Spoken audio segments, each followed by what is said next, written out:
Il y a plus de 35 ans, quelques semaines après avoir remporté l'Eurovision, Céline Dion s'était produite à domicile. Seulement, comme l'a précisé Radio-Canada samedi 24 juin, lors de ce concert, l'artiste québécoise a été huée par la foule. Suivez la vidéo jusqu'à la fin pour avoir tous les détails. Si vous êtes prêts, alors on peut commencer. Comme d'habitude, n'oubliez pas de vous abonner à la chaîne si cela n'est pas encore fait et cliquez sur la cloche de notification pour ne pas manquer nos prochaines publications. Si Céline Dion est devenue au fur et à mesure des années l'une des chanteuses préférées des Français mais aussi des Canadiens, elle a parfois fait preuve de maladresse.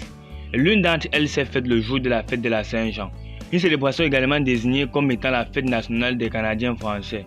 En effet, quelques semaines après sa victoire à l'Eurovision, la star a eu l'occasion de participer à un grand spectacle organisé par la station locale Radio-Canada sur les rives du lac Ontario. Une représentation au cours de laquelle de nombreux fans étaient présents.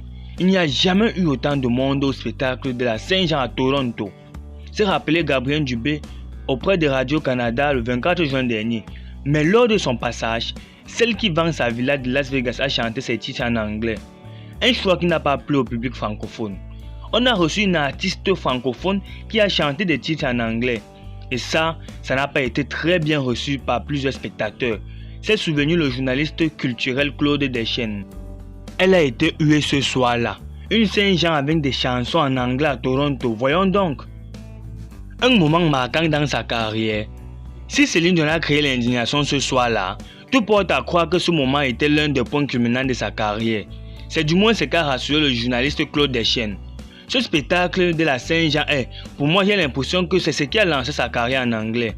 Aussi bizarre que ça puisse paraître, a-t-il ensuite fait remarquer. Parce qu'elle a chanté en anglais devant des gens importants de l'industrie musicale.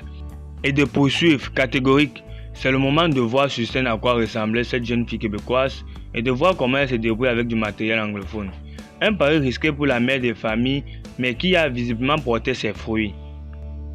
Merci d'avoir regardé la vidéo jusqu'à la fin. Likez et partagez si elle vous a plu et n'hésitez pas de vous abonner à la chaîne pour ne pas manquer nos prochaines publications.